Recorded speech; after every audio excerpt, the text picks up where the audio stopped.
Salam Bapak Ibu Saudara yang dikasihi oleh Tuhan Yesus Kristus. Salam sejahtera buat kita semua dimanapun berada. Pada kesempatan yang berbahagia pagi hari ini, berjumpa kembali dengan saya, Pendeta Yohanes Ratueda. Apa kabar Bapak Ibu Saudara? Harapan dan doa saya kiranya kita semua dalam keadaan sehat, tetap semangat, dan selalu bersyukur kepada Tuhan. Oleh karena Tuhan itu baik buat kita, Dia tidak pernah meninggalkan dan melupakan karya tangannya.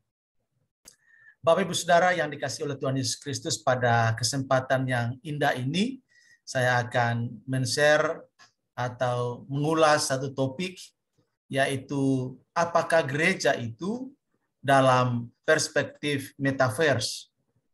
Nah, sebelum saya mengulas topik ini, mari kita berdoa terlebih dahulu, mohon pimpinan Tuhan. Kita berdoa.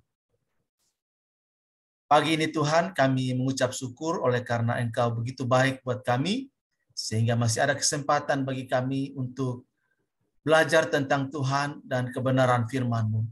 Mari Tuhan menolong kami supaya kami semua diberkati oleh Tuhan, diberi pemahaman yang baru tentang kebenaran firman Tuhan bagi kami pada kesempatan ini. Berkati hamba-Mu yang akan memberikan ulasan kepada umat Tuhan. Berkati juga umat Tuhan yang menyaksikan, mendengarkan ulasan hamba-Mu pada kesempatan ini, sehingga kami semua menjadi orang-orang yang diberkati oleh Tuhan. Terima kasih Bapa, terpuji nama-Mu. Dalam nama Tuhan Yesus kami berdoa dan bersyukur. Amin. Bapak Ibu Saudara yang dikasihi oleh Tuhan Yesus Kristus, firman Tuhan buat kita pada kesempatan ini terambil dari Injil Matius pasal 16 ayat yang ke-18. Injil Matius pasal 16 ayat yang ke-18. Demikian firman Tuhan. Dan aku pun berkata kepadamu, engkau adalah Petrus, dan di atas batu karang ini aku akan mendirikan jemaatku, dan alam maut tidak akan menguasainya. Demikian firman Tuhan buat kita pada kesempatan yang berbahagia hari ini. Dan sebagaimana di awal tadi saya sudah menyampaikan kepada Bapak Ibu Saudara bahwa topik yang akan saya ulas pada kesempatan ini yaitu tentang apakah gereja itu dalam perspektif metaverse. Bapak Ibu Saudara yang dikasihi oleh Tuhan Yesus Kristus, ulasan ini merupakan lanjutan dari ulasan sebelumnya. Saya sudah menjelaskan dalam episode pertama tentang topik ini. Dan hari ini merupakan kelanjutan dari topik tersebut. Atau ini merupakan episode yang kedua dalam pembahasan tentang apakah gereja itu dalam perspektif metaverse. Nah, Bapak Ibu Saudara yang dikasihi oleh Tuhan Yesus Kristus, saya akan share screen buat kita semua untuk menjelaskan topik yang sangat penting ini bagi kita semua.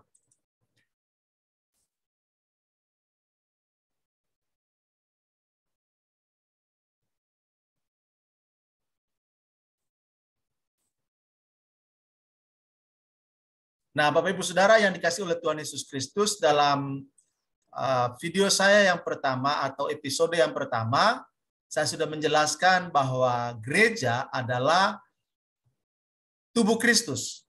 Ya, gereja adalah tubuh Kristus. Kristus adalah kepala gereja, dan orang-orang beriman, orang-orang percaya, umat-umat Allah, Anda dan saya, pengikut-pengikut Kristus, murid-murid Kristus adalah anggota-anggotanya. Jadi sekali lagi, kalau Bapak Ibu mau mengetahui lebih dalam tentang gereja adalah tubuh Kristus, silakan menyaksikan dalam video saya yang pertama. Saya sudah mengulasnya dengan panjang dan luas di video yang pertama. Dan pada kesempatan kedua ini atau episode kedua ini, saya juga akan menjelaskan bahwa gereja bukan saja sebagai tubuh Kristus, tetapi gereja adalah organisme atau gereja adalah organisme. Nah, Bapak Ibu Saudara yang dikasihi oleh Tuhan Yesus Kristus, gereja adalah organisme yang hidup.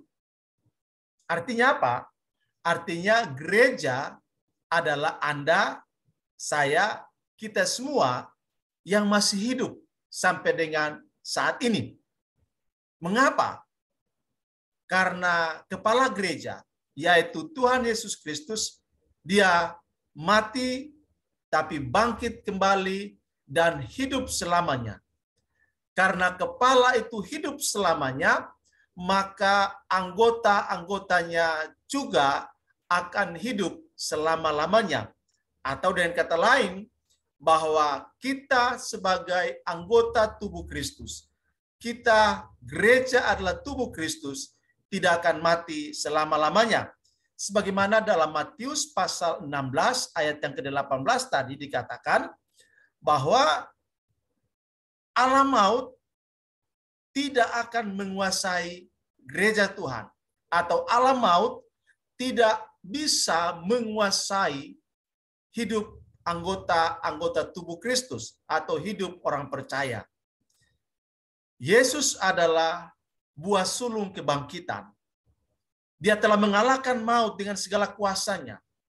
Walaupun Anda dan saya, kita akan mengalami kematian secara tubuh, tetapi oleh kebangkitan Kristus, kepala gereja yang sudah mengalahkan maut, naik ke surga, dan berjanji akan datang kembali bagi kepentingan gerejanya, maka Anda dan saya, kita semua, mendapatkan jaminan yang pasti bahwa kita akan hidup bersama-sama dengan Tuhan Yesus dalam kerajaannya yang kekal. Itu sebabnya dalam Injil Yohanes pasal 14, ya, Injil Yohanes pasal 14, kita melihat pernyataan Tuhan Yesus. Injil Yohanes 14 ayat yang kedua dan ayat yang ketiga, serta ayat yang keempat, dikatakan begini, di rumah Bapakku banyak tempat tinggal. Jika tidak demikian, tentu aku mengatakannya kepadamu, sebab aku pergi ke situ untuk menyediakan tempat bagimu.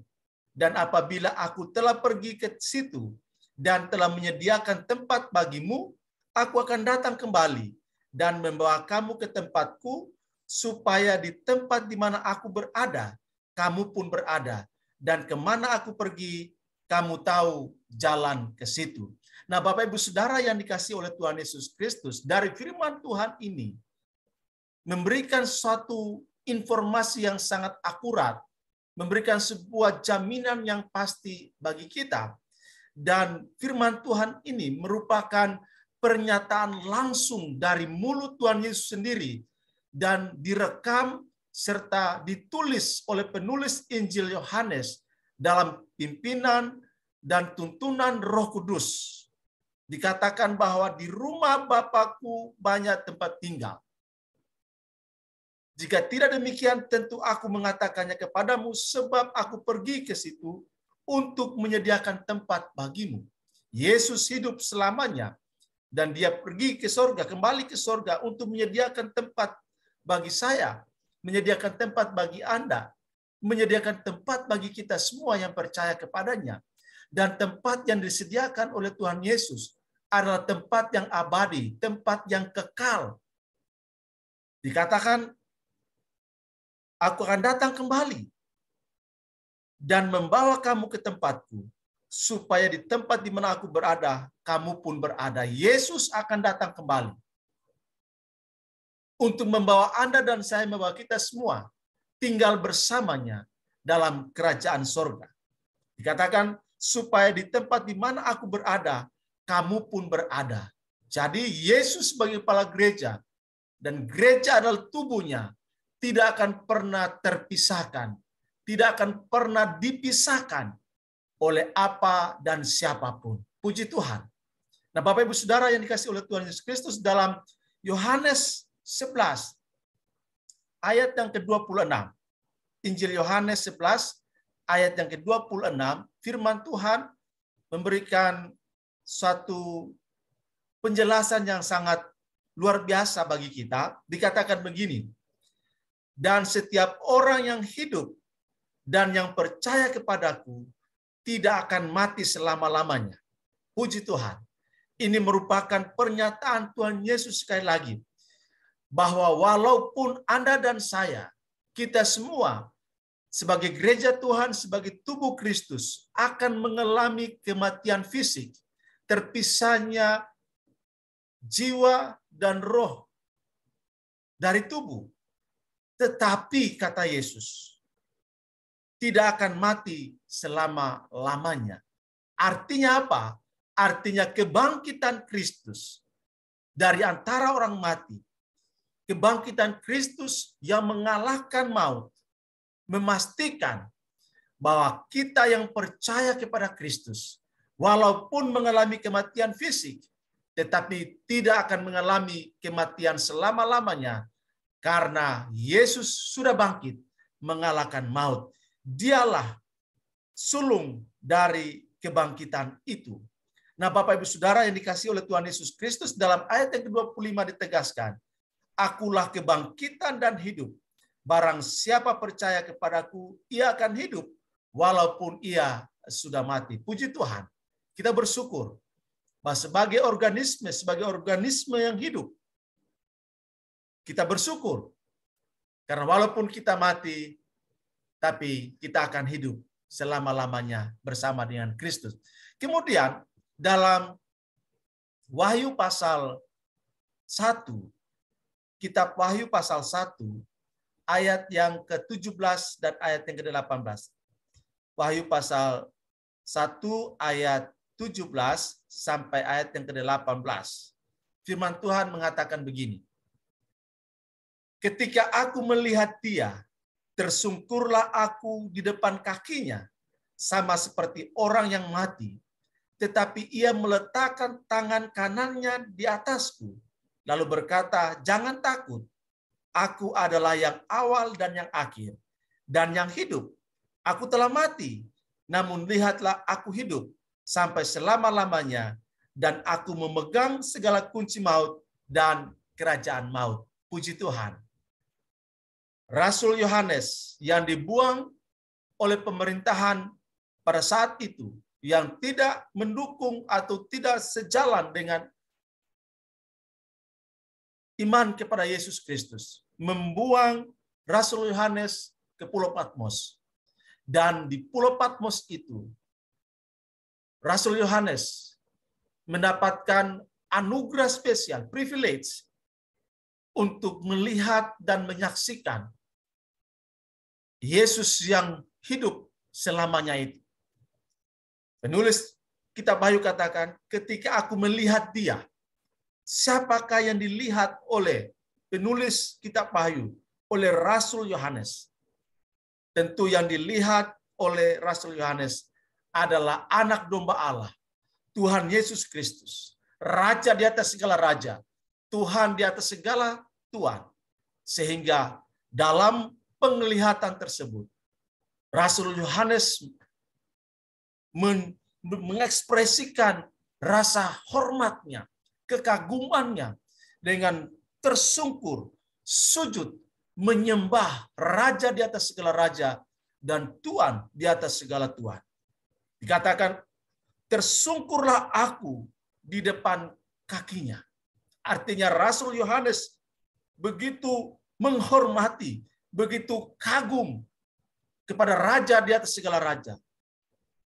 Dan dikatakan lebih lanjut, seperti orang yang mati. Jadi Bapak Ibu Saudara, begitu luar biasanya ekspresi kekaguman dan rasa hormat yang dimiliki oleh Rasul Yohanes. Dan dia tersungkur menyembah dalam rasa kagum yang luar biasa, diliputi oleh ketakutan yang luar biasa, sehingga ia nampak seperti orang yang mati.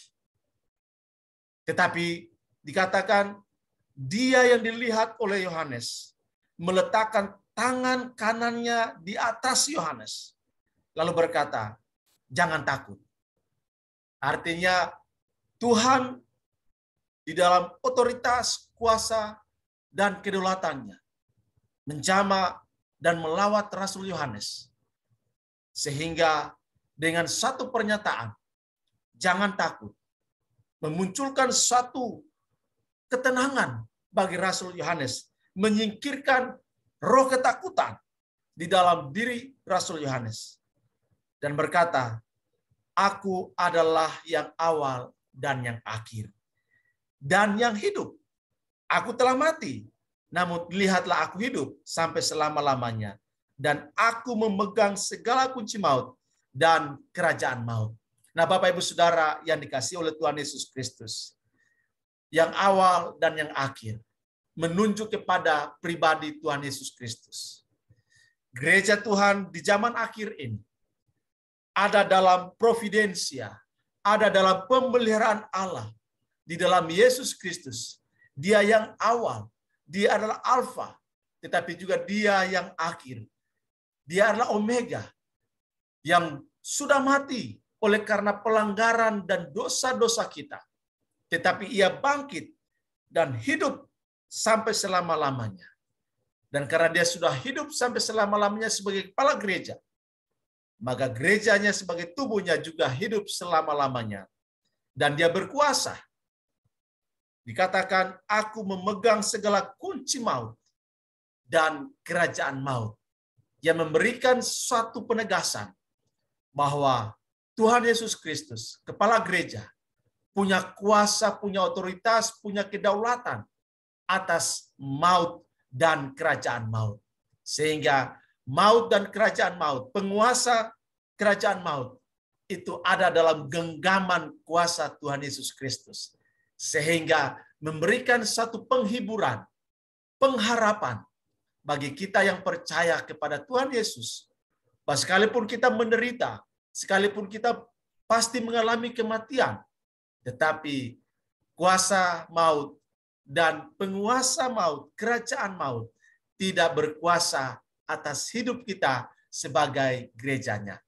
Bapak Ibu Saudara, demikian pembahasan saya, ulasan saya di episode kedua tentang gereja dalam perspektif metaverse.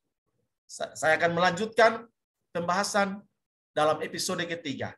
Saya berdoa dan berharap kiranya Bapak Ibu Saudara tetap mengikuti ulasan yang sudah saya jelaskan dan tetap setia untuk mengikuti ulasan selanjutnya. Sehingga Bapak Ibu Saudara mendapatkan sebuah pemahaman yang komprehensif tentang gereja dalam perspektif metaverse. Terima kasih. Sampai bertemu. Dan sebelum kita berpisah, mari kita berdoa. Tuhan, kami bersyukur karena Engkau adalah kepala gereja. Dan gereja adalah tubuh-Mu. Dan sebagai tubuh kami adalah organisme yang hidup. Walaupun kami akan mengalami kematian, namun kematian dan kuasanya serta kerajaannya ada dalam kuasa, otoritas, dan kedaulatan Tuhan Yesus. Tuhan Yesus telah mengalahkannya. Sehingga sekalipun kami mengalami kematian, tapi kami tidak mati selamanya. Kami akan hidup selamanya oleh karena Kristus yang memberi hidup selama-lamanya bagi kami. Terima kasih Tuhan, berkati umat Tuhan yang mendengarkan ulasan pada kesempatan ini, berkati hamba-Mu yang sudah menyampaikan ulasan dalam segala kemampuan yang Tuhan beri, biarlah kami semakin kuat di dalam Tuhan, di dalam kekuatan kuasa-Mu. Terima kasih Tuhan, terpuji nama-Mu, dalam nama Tuhan Yesus kami berdoa dan bersyukur. Amin. Bapak Ibu Saudara yang dikasihi oleh Tuhan Yesus Kristus, demikian perjumpaan kita pada kesempatan ini. Selamat melanjutkan aktivitas. Tuhan Yesus berkati dan salam untuk kita semua. Amin.